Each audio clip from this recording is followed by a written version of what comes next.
4 წლის მშიერი თორნიკე პურის ერთადერთ ნატეხს ზახს უნაწირებდა. სწორედ ეს სურათი დახვდა ფონდის კორესპონდენტს, როდესაც გურაშვილების ოჯახს ესტუმრა. დიახ, თავადაც მშიერ ბავშვს ძაღლისთვის არ ენანებოდა თავისი ლუკმა. ზოგ ადამიანს კი იმდენი საკვები აქვს, რომ შეჭმას ვერ ასწრებს, ისე უფუჭდება, მაგრამ მშიერი ადამიანისთვის ვერ იმეტებს. ეს პატარა ანგელოზი იმიტომ ტირის, რომ ვეღარ უძლებს შიმშილს, სიცივეს. შარშანა ჩუქარი ფეხსაცმელი კი უკვე დაუპატარავდა და ფეხებს დგეს. ეს კი თორნიკესმა 9 წლის ლუკაა. დააკვირდით ბავშვის კეთილთვალებს, რამხელად კივილი, სასოწარკვეთა და უიმედობაა მათში. ეს კი 7 წლის ლაზარია. სიღატაკეში ცხოვრებით გამოწვეული ტანჯვა ბავშვის სახეზეა ასახული. ეს კი ბავშვების მამა, 33 წლის გურამია, რომელიც კახეთში ცნობილია თავისი შრომის მოყარეობითა და წესიერებით. დილიდან საღამომდე სხვადასხვა სოფელსა და ქალაქში ფიზიკურად მუშაობს, როგორც მოჯამაგირე, რომ დღის ბოლოს გამომუშავებული 30 ლარით მშიერ ბავშვებს პური და ცოტაოდენი პროდუქტი მიუტანოს.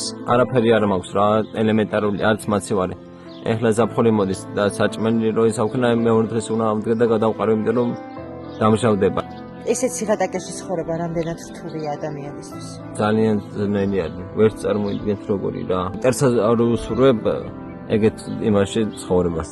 საბრალო ძმებს შრომა არ ეზარებათ და მამას ეხმარებიან, რომ ბოსტანში კიტრი, პომიდორი და მწვანილი მაინც დაკრიფონ ზაფხულში. გურაშვილების ოჯახში სტუმრობისას წვიმა დაიწყო. ბავშვებმა კი თავი არა ოთახში აფარეს, არამედ ხის ქვეშ დადგნენ. იცით რატომ? იმიტომ რომ ოთახშიც ისევე წვიმდა როგორც გარეთ. ფანჯრებით შამტვრეულია, კედლები გაფსარული. ორმაგი უბედურება კი ისაა, რომ ეს საშინელი ქოხიც არ არის ოჯახის საკუთრება. გურაშვილებს ამ სახლის დაცლა უწევთ, მაგრამ სად წავიდნენ? მათ ხომ წასასვლელი არ სადაქვთ. ნუ თუ ღიაცის ქვეშ მოუწევთ ამ პატარა ანგელოზებს და აი ასე შემოუსხდნენ ბავშვები ფონდის კორესპონდენტს და თავიანთ გასაჭირზე უყვებოდნენ. ღვთისმიერო ადამიანებო, ბავშვებს მხოლოდ თქვენი იმედი აქვთ და ეს რწმენა გამართლებოდეთ. მოდით ერთად გავამთელოთ პატარა ძმების გაბზარული გულები.